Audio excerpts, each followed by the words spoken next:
बाबा साहब अंबेडकर जी को अगर ये पता चलता कि बौद्ध धर्म में भी जातियां हैं, मैं गारंटी के साथ आपको कहता हूं कि बाबा साहब ने 56 में बौद्ध धर्म कभी स्वीकारा नहीं होता। रतन राजी बौद्ध ग्रंथों में भर भर के जातिवाद है। बौद्ध धर्म का एक ग्रंथ है दिखने का, जिसमें एक वर्णन मिलता है कि एक राजा अपने बच्चों को अपने राज्य से निकाल देता है और उसके बच्चे फिर जंगल चले जाते हैं। वो जंगल में जाके अपनी ही बहनों से शादी कर लेते हैं, और वो इसलिए जिससे उनका कुल दूषित ना हो। अगर किसी और जाति में शादी कर देंगे अपनी बहन का तो उनका कुल दूषित हो जाएगा, इसलिए उन्होंने अपनी बहन से शादी कर ली। इस लेवल का जातिवाद है बौद्ध धर्म में। और जहां तक रही बाबा साहब के बौद्ध ग्रंथ पढ़ने की बात, उन्होंने बौद्ध ग्रंथों का अध्ययन किया हो ना किया हो, लेकिन उनका जो बुद्ध है, Buddha and his Dhamma, Buddha and Karl Marx का जो बुद्ध है वो त्रिपिटक से नहीं मिलता। बी आर अम्बेडकर ने एक इंसान की कल्पना करी, विदेशी फिलोसफर्स को समझा और उस हिसाब से उन्होंने अपना एक बौद्ध गढ़ा है, वो उनका काल्पनिक बौद्ध है। इस अंधभक्त की समझ ही गोबर खाने लायक है। इसका कहना है कि बौद्ध धर्म में भी जातिवाद था, लेकिन जो सबूत ये दिखा रहा है उसमें असली बात ही नहीं बताई गई। जिस प्रसंग का ये हवाला दे रहा है वो अम्बट्ठ सुत्त का है, जहां भगवान बुद्ध और अम्बट्ठ नाम के व्यक्ति के बीच संवाद होता है। अब असल कहानी ये है कि अम्बट्ठ, जो खुद को श्रेष्ठ वंश का मानता था, शाक्यों का अपमान करता है। तब बुद्ध उससे उसके कुल के बारे में पूछते हैं। अम्बट्ठ कहता है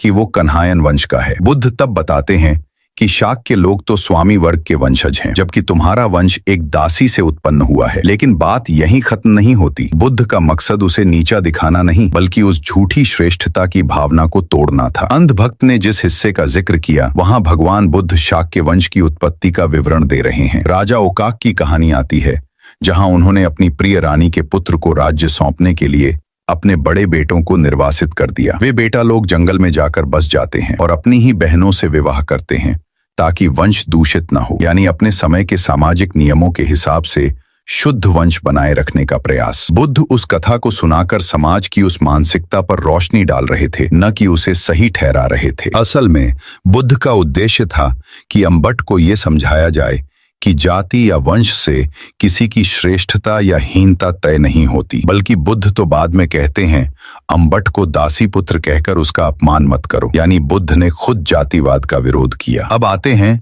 इस चौमू के दूसरे दावे पर कि डॉक्टर भीमराव अंबेडकर का भगवान बुद्ध और उनका धम्म त्रिपिटक से मेल नहीं खाता। ये तो और बड़ी हास्यास्पद बात है। डॉक्टर अंबेडकर ने अपनी किताब लिखने से पहले पाली त्रिपिटक, दीघ निकाय, मध्यम निकाय और विनय पिटक सबका गहन अध्ययन किया था। उनकी पुस्तक में जो कथाएं और संवाद हैं, जैसे अंगुलीमाल की कथा, आनंद के साथ संवाद, उपासक उपासिका के उपदेश, महापरिनिर्वाण के प्रसंग, ये सब मूल त्रिपिटक में दर्ज हैं। यानी डॉक्टर अंबेडकर ने न केवल बुद्ध की शिक्षाओं को समझा, बल्कि उन्हें समाज के लिए व्यावहारिक रूप में प्रस्तुत किया। लेकिन इस अंधभक्त की दिक्कत यही है, पढ़ना नहीं बस भौंकना आता है। तथ्य सामने रखो तो मुंह फेर लेगा, ज्ञान की बात हो तो बहस से भाग जाएगा। असल में इसका काम ही है झूठ फैलाना और नफरत परोसना। बौद्ध धर्म में जातिवाद का कोई स्थान नहीं था। बुद्ध ने तो उसे मिटाने का काम किया, मगर ये चौमू लोग वही सुनते हैं जो इनके मालिकों ने रटवा दिया हो।